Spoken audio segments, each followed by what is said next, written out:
Hello, vinyl community. Welcome back. This is Hub Tunes. I am Mike. This is Get Off My Turntable. Basically, just 5 records I've been listening to like crazy the last couple of weeks. Spring has sprung in Chicago, that is for sure.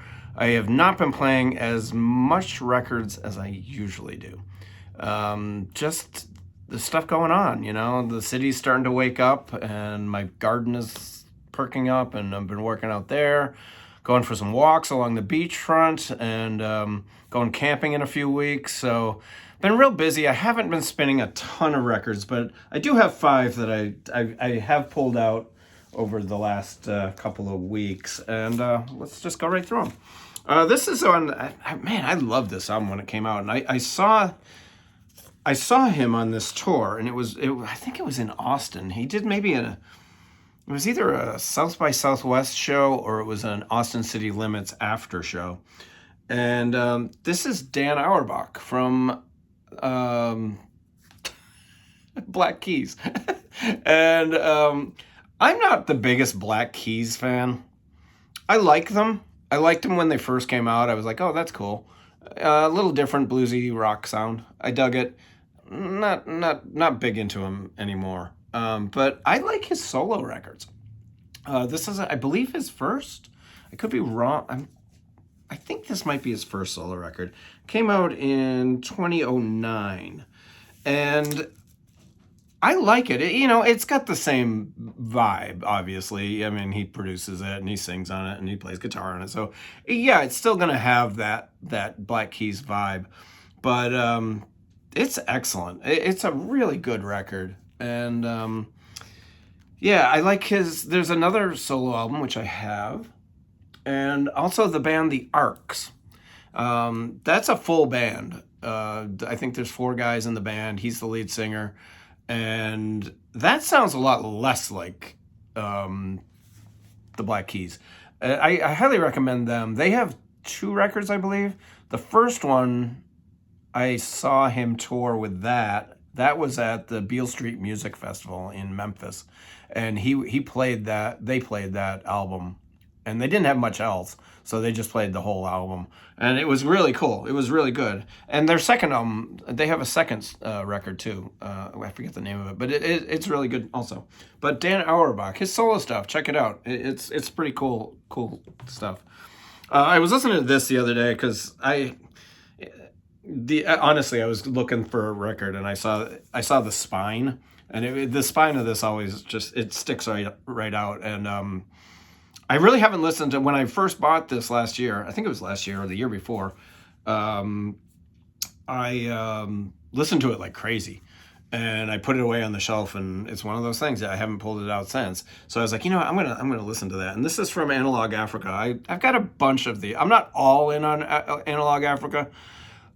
I got to pick and choose. First of all, they release a lot of stuff. I have the African Scream stuff, and I have a couple of the other Brazilian kind of themed like music.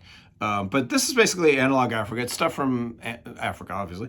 And this is great. It's called Congo Funk. Great artwork. And it's just disco and funk from the Congo. It's exactly what it's described. I love the gatefold has all these singles from different artists,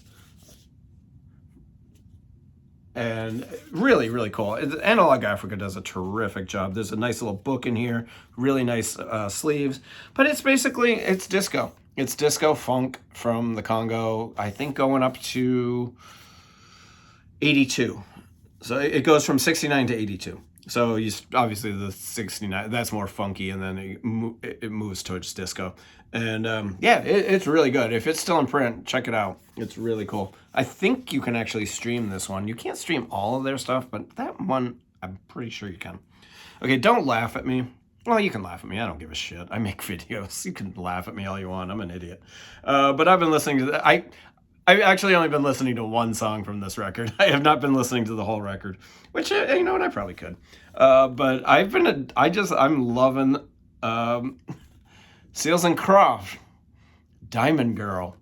That is the title of the album, and that's the song I've been listening to, is Diamond Girl. That is a kick-ass damn song, man.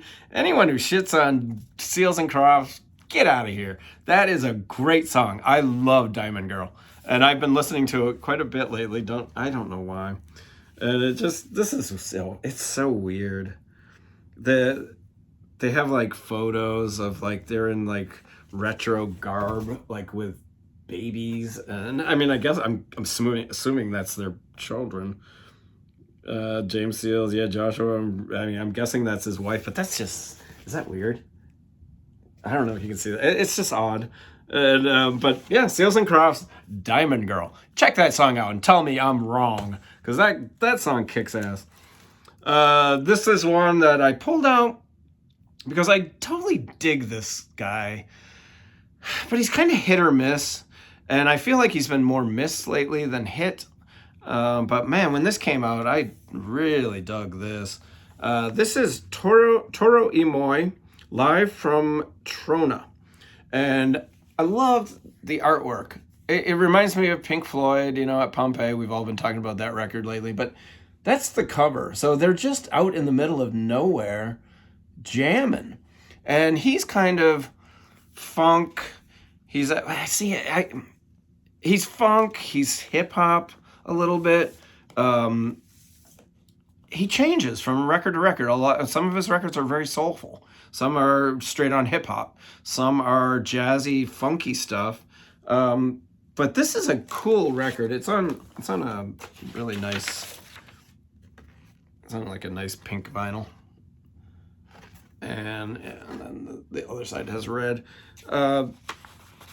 Really dig this record. It's the songs are long and jammy, which is right up my alley.